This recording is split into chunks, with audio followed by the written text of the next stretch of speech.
أعوذ بالله من الشيطان الرجيم بسم الله الرحمن الرحيم الحمد لله رب العالمين والصلاة والسلام على سيدنا محمد وعلى آله وصحبه أجمعين والسلام عليكم ورحمة الله وبركاته. Frères et sœurs, assalamu alaikum wa rahmatullahi wa barakatuhu. J'espère que vous allez tous et toutes bien. En ce début d'après-midi de ce jour de mardi 21 novembre de l'année 2017, et il est 14h50. Alors frères et sœurs, pour cette vidéo, je vais vous faire partager, je vais vous faire écouter une histoire absolument extraordinaire.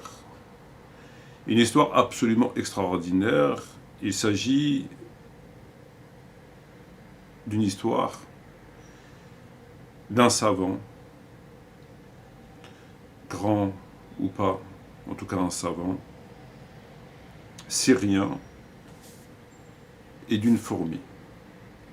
Il s'agit d'une histoire extraordinaire d'un savant syrien et d'une fourmi, une formidable fourmi.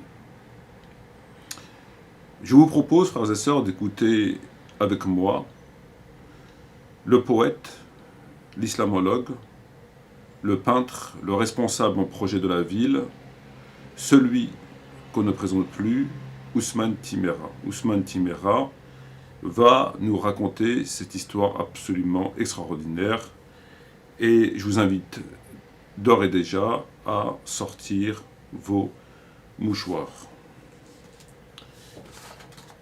Alors voilà l'extrait en question, je vais vous le mettre et je vous demande de l'écouter avec attention.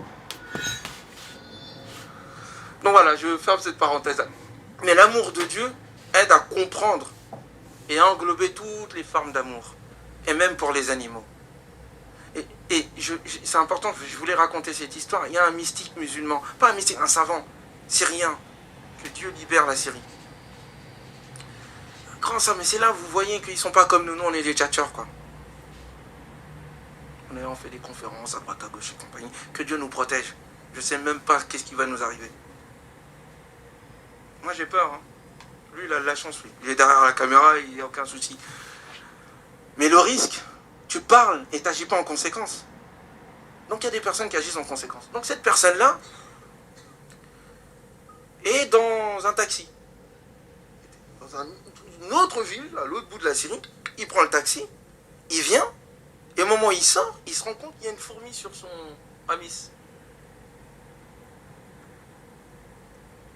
Qu'est-ce que vous faites, vous?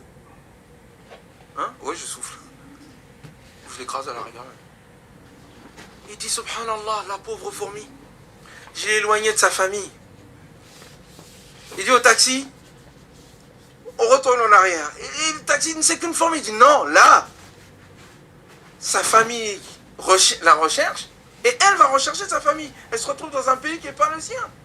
Il retourne en arrière, à des kilomètres. Il essaie de se souvenir à quel endroit il a été, où il aurait pu, la fourmi aurait pu monter, pour laisser partir la fourmi.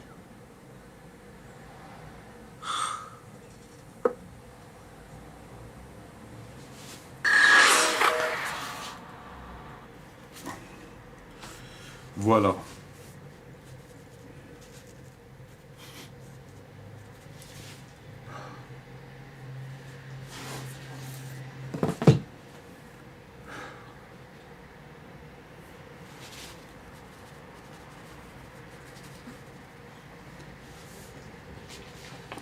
Histoire extraordinaire, si bien qu'elle a bouleversé Ousmane Timéra et le monsieur qui était à côté de Ousmane Timéra. Cette histoire de ce savant syrien en Syrie et de cette fabuleuse, magnifique fourmi.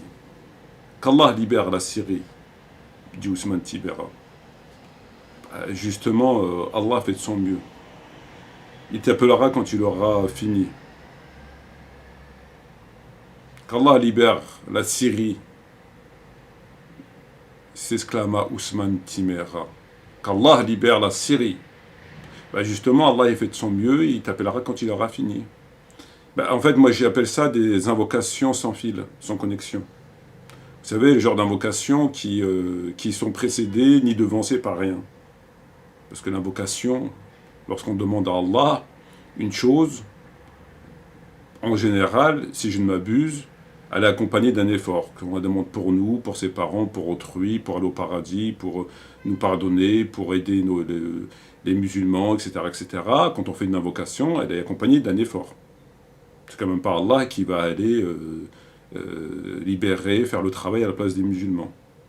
Et ça, c'est quelque chose qui est assez surprenant de la part, notamment des musulmans, des prédicateurs et des musulmans de France. Ces invocations sans connexion, sans fil, sans wifi. Qu'Allah libère la Syrie, c'est ce que Ousmane Timéra. Oui, justement, il y va. Et quand tu l'auras fini, ben, il t'appellera. Parce qu'il n'y a rien. Non seulement il n'y a rien avant, mais il n'y a rien après. Et je dirais même, il y a tout le contraire de la libération de la Syrie. Encore faudrait-il libérer la communauté, entre guillemets, musulmane de France de cette mafia qui l'organise.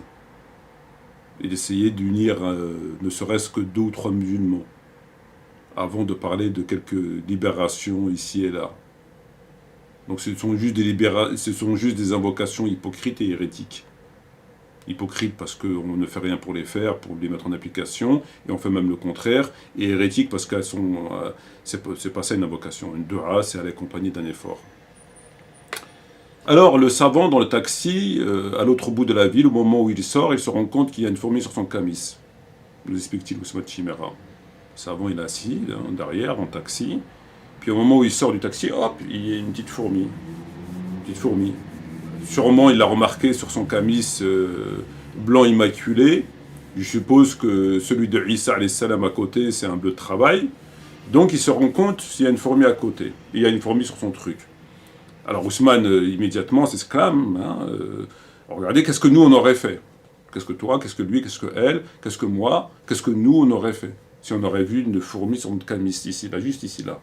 Fourmi, hein. Mais bon, il faut la voir après, hein. C'est pas évident, il faut que vraiment elle soit bien dans l'angle de... Voilà, et puis qu'on soit bien habillé en blanc pour bien voir la petite tache noire, etc. Donc, qu'est-ce que nous, on aurait fait? Alors, est-ce que tu souffles? Ou alors, est-ce que tu l'écrases, tu vois? Je me suis fait mal. Donc, est-ce que tu souffles ou alors est-ce que tu l'écrases? Moi, avant toute chose, avant de savoir si je vais souffler ou l'écraser, je lui demande déjà gentiment, mais fermement à la fourmi, qui lui a permis de monter avec moi dans le taxi. Qui lui a permis de monter avec moi dans le taxi sans me demander l'autorisation, déjà. Avant de savoir si je vais la souffler ou l'écraser. Je demande calmement, gentiment, mais fermement à la fourmi, qui t'a dit de monter avec moi dans le taxi sans me demander l'autorisation? Ensuite, bien sûr, je lui demande là encore une fois, gentiment, mais tout à fait fermement, de payer avec moi la course. Il n'y a pas de raison que je paye à la voyager avec moi, elle doit payer. C'est normal. Il n'y a pas de raison. En fait, avant de savoir vraiment si je vais souffler ou l'écraser,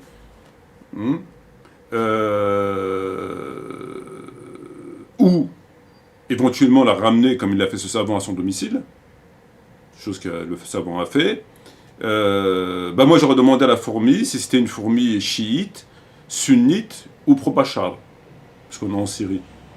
Donc avant de savoir qu'est-ce que je fais, je l'écrase, je la massacre, ou je souffle dessus, ou alors je la raccompagne à son domicile. Je lui demande si c'est une Shia, Nemla Shia, ou sunnite, ou Bachar, pro-Bachar. Alors le savant il dit, Subhanallah, s'exclama le savant. La fourmi, je l'ai éloignée de sa famille. Lorsque le savant a vu la fourmi, il a dit, Subhanallah, Subhanallah, Subhanallah, Subhanallah, j'ai éloigné cette fourmi de sa famille. Moi, je suis pas trop d'accord avec le savant, si je peux me permettre. Parce qu'en fait, finalement, le savant, c'est pas lui qui l'a éloigné de sa famille. C'est elle qui est venue s'agripper au qamis du savant sans son autorisation. Le savant, il y est pour rien. Lui, il savait pas, c'est pas lui. C'est elle qui est venue squatter sur son camis. Elle s'est incrustée. Elle s'est incrustée dans le taxi. Alors, évidemment, encore une fois, une profiteuse, hein, comme les femmes, hein, bah, c'est une fourmi c'est féminin.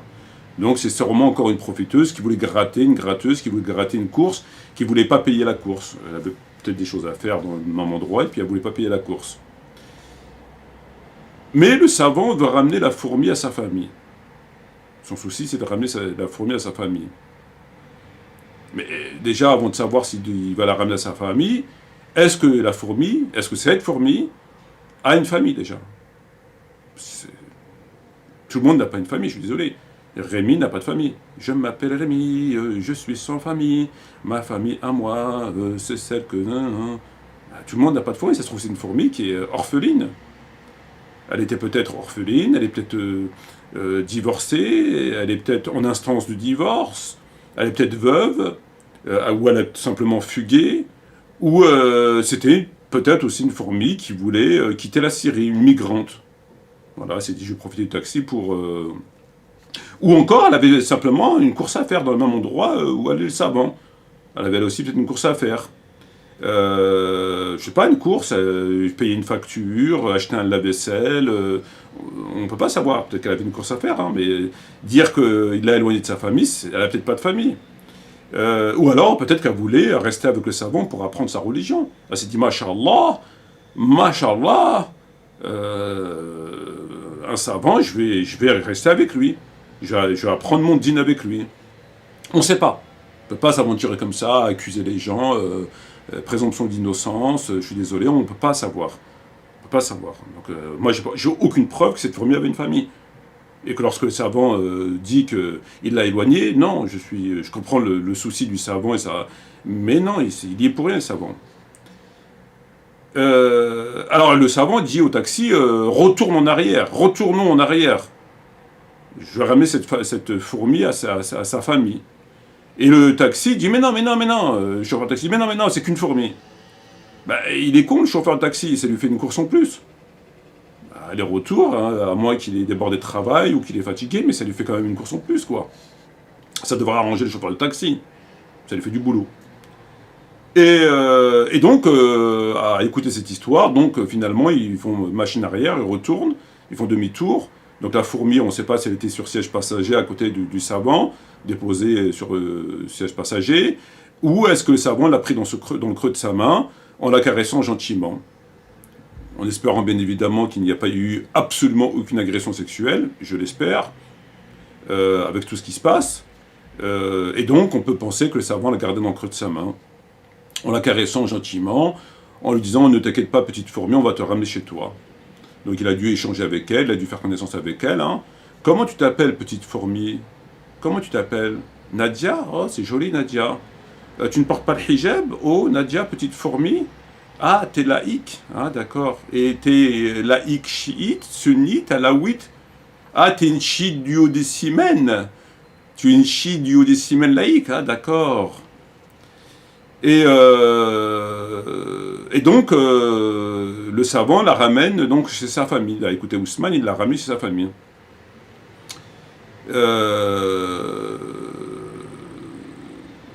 Bah oui, parce que le savant s'exclame, sa famille la recherche, elle va la rechercher, sa famille, elle se retrouve dans un pays qui n'est pas le sien. Donc le savant, il a le souci, il se dit, ouais, mais sa famille, elle va la rechercher, elle ne sait pas où aller, puis il va se retrouver dans un pays qui n'est pas le sien. Ben, c'est sûr, si la fourmi elle se retrouve dans un pays qui n'est pas le sien et qu'elle n'a pas sa CB sur elle, où va-t-elle dormir? Si elle se fait contrôler par la police, elle n'a pas sa carte d'identité, elle n'a pas son passeport. Est-ce qu'elle avait son iPhone ou son Samsung? Je ne sais pas. C'est vrai que ça va être un petit peu difficile pour la fourmi, il vaut mieux la ramener chez sa famille. Même le prophète Salomon, n'a pas fait mieux que ce savant syrien. Attends, Salomon, il parle certes avec les animaux, mais c'est vrai, Salomon parlait avec les animaux, en effet. Mais on n'a jamais entendu dire que le prophète Salomon, déposait des fourmis chez elle. Ça, j'ai pas vu encore. Hein. Bon. Il parlait avec les animaux, mais à ma connaissance, il parlait pas avec les fourmis. Il parlait avec les fourmis, mais il les déposait pas chez elle. Donc même les savants, dire que les prophètes, ils marchent sur les fourmis. C'est quand même dégueulasse. Tu marches dehors, il y a plein de fourmis, tu massacres des fourmis. Des génocides. Bon, est-ce qu'on a plus de morts que les 50 millions de morts dans les démocraties modernes dues à ce qu'on a déjà évoqué? Je sais pas. Et finalement, c'est pas important. Mais dire que le prophète Mohammed, que Ibrahim, que tous ces prophètes et messagers marchaient sur des fourmis tous les jours. Quand tu marches sur des fourmis, tu fais un génocide. Et le prophète Salomon parlait avec des fourmis, mais on n'a jamais entendu dire qu'il accompagnait une fourmi chez eux. Quoi. Il ne déposait pas le soir, après le cours du soir, des fourmis chez elle. Et là, on a quelqu'un qui a souci de ramener la fourmi chez elle. C'est quand même magnifique.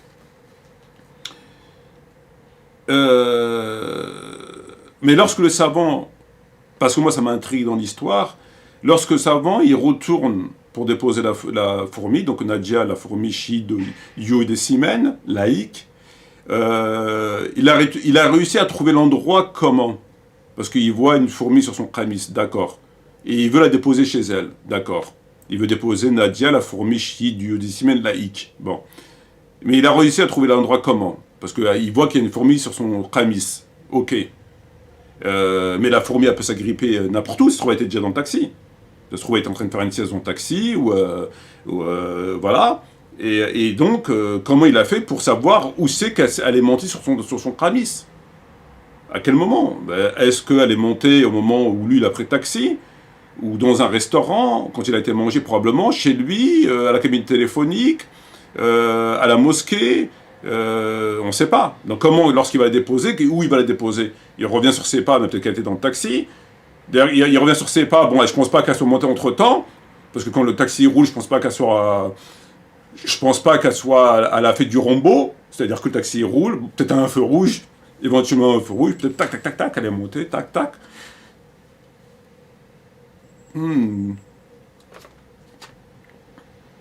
Je dirais que là, c'est pas impossible qu'à un feu rouge, on a un stop, éventuellement. Il faudrait demander au savant s'il s'est arrêté un moment pour acheter un truc. Effectivement, on peut penser que la fourmi soit montée dans le véhicule à l'arrêt. À l'arrêt, soit montée dans le véhicule, et elle soit... Bon, c'est possible. Mais sinon, elle est montée avec le savant.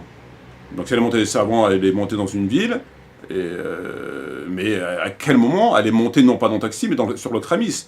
Parce que sur le qamis, à quel moment c'est incrusté sur le qamis? Lui, il monte dans le taxi, il constate la présence de Nadia la fourmi chiite du Yodésimène, d'accord? Mais peut-être que Nadia la fourmi chiite du Yodésimène, elle était bien avant sur le qamis. Peut-être que quand elle est partie manger un couscous, boire un thé, chez lui, dans la rue, à la mosquée, dans le souk, etc. Peut-être qu'à ce moment-là, c'est bon. Donc, elle est où sa famille? Où c'est qu'il va la déposer précisément, la famille? À moins, c'est une supposition, que la fourmi a donné l'adresse au savant. C'est pas impossible. Donc, lorsque le savant syrien pose la question à Nadia, la fourmi chiite du Yodésimène, laïque, où t'habites? Elle lui a répondu 23 rue des Carambars, 78 900, Mossoul. Et dans ces cas-là, il est parti à déposer. C'est pas impossible. C'est pas impossible. Mais c'est quand même assez compliqué pour le savant, il faut reconnaître. Et là, il faut dire que Timera a mis la barre haute, très haute. Parce qu'on avait Eric Younous qui pleurait concernant le prophète Mohammed lorsqu'il était souffrant.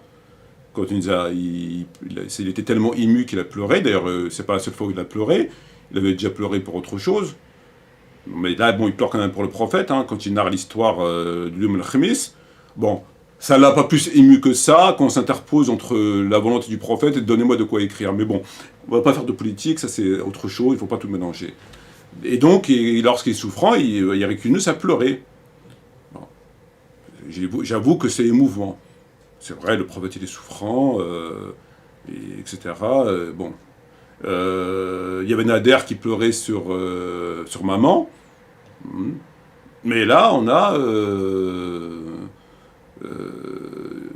Timera qui pleure pour une fourmi. On l'a vu, il a fait comme ça quand même. Il était effondré. Il était effondré. Donc, il a mis la barre haute. Hein. On est passé du prophète à maman, de maman à une fourmi. Qui dit mieux, qui dit plus? A-t-on une offre à droite, à gauche? Une fourmi une fois, une fourmi deux fois, une fourmi deux fois, une fourmi deux fois. Personne dit mieux, une fourmi... Ah, là-bas, vous avez quoi, vous, là-bas? Un microbe? Vous avez l'histoire des microbes, bon, tu me gardes ça sur le coude. On a peut-être quelqu'un qui a une histoire des microbes. On ne sait jamais. Mais par contre, lorsqu'il vote Hollande, et qu'Hollande est parti guerroyer, tuer des musulmans, ça l'a fait rire plutôt. Dans une vidéo, il raconte qu'il a voté Hollande et qu'il était pas... qu'Hollande est parti massacrer des musulmans et violer des musulmanes, et... enfin pas lui, pas Hollande, avec son scooter, mais bon. Là, par contre, il est mort de rire, ça le fait rigoler. Mais la fourmi, ça l'a complètement bouleversé. On a beaucoup d'histoires comme ça chez les gens. On a le chien, le chat, la fourmi. On a même l'histoire d'un moustique. Un moustique dans Bukhari. D'ailleurs, le type à côté de Timera, le barbier à côté de Timera, je ne sais pas c'est qui, c'est son copilote. Parce qu'il avait l'air très ému lui aussi. Hein. Quand j'ai vu, je crois que même il a pleuré lui aussi. Hein. C'est quand même magnifique. Donc on a un texte dans Bukhari, donc je vais vous laisser le narrer, je vous cite. J'étais présent lorsqu'un homme interrogea Ibn Omar sur le sang d'un moustique. J'étais présent lorsqu'un homme interrogea Ibn Omar sur le sang d'un moustique. Ibn Omar lui dit de quel pays es-tu? L'homme dit d'Irak. Ibn Omar il dit voyez cela, cet homme interroge sur le sang d'un moustique, bien que les Irakiens ont tué le fils du prophète Mohammed al-Salam. Alors que j'ai entendu le prophète dire, ils sont mes deux fleurs de myrrhe dans ce bas monde. Donc il y a quelqu'un qui va voir Ibn Omar et il lui demande concernant le sang d'un moustique. Là c'est du Bukhari. Hein. Et il lui dit mais d'où viens-tu? Et il lui dit je viens d'Irak. Il lui dit mais votre peuple, vous avez massacré la famille du prophète, les enfants du prophète, et tu viens m'interroger sur le sang d'un moustique. Donc ça doit être probablement la même généalogie. Hein. Ça doit être probablement, il doit faire partie d'un cousin de Rachid, de Nader, qui soucie des fourmis, etc., mais qui ne soucie pas plus que ça de la charia, des hudou, d'ordonner le bien, d'interdire le mal, etc., tout ce qu'on connaît, bon, le sang des musulmans, les sœurs qui sont constamment violées, pas un mot d'ailleurs sur l'affaire Tariq Ramadan, etc., bon. Voilà, bon, voilà. Donc, moi, c'est une histoire qui m'a fortement ému. J'avoue que j'ai eu du mal à dormir. L'histoire de cette histoire de ce savant qui a raccompagné la fourmi à son domicile, 28 rue des Carambars, 78 900 Mossoul. Et ça, oui, c'est vrai que cette histoire de cette fourmi de Nadia, la chiduodécimène laïque, m'a fortement ému, c'est vrai. J'étais effondré moi aussi, pour tout vous dire. Pourtant, je ne suis pas quelqu'un qui m'effondre rapidement. Je crois que bon. Bon, enfin, l'essentiel, c'est que cette histoire se termine bien, que cette fourmi Nadia, la chiduodécimène laïque, a pu rejoindre sa famille. Nous espérons que cette fourmi a pu donc rejoindre toute sa famille, père, mère, frère, sœur, grand-père, nièce, oncle, mari. Et que la joie, le bonheur règne dans cette famille de fourmis. Voilà. Sur ce, à bientôt, Inch'Allah. Shukran jaziran wa salam alaikum wa rahmatullahi wa barakatuh.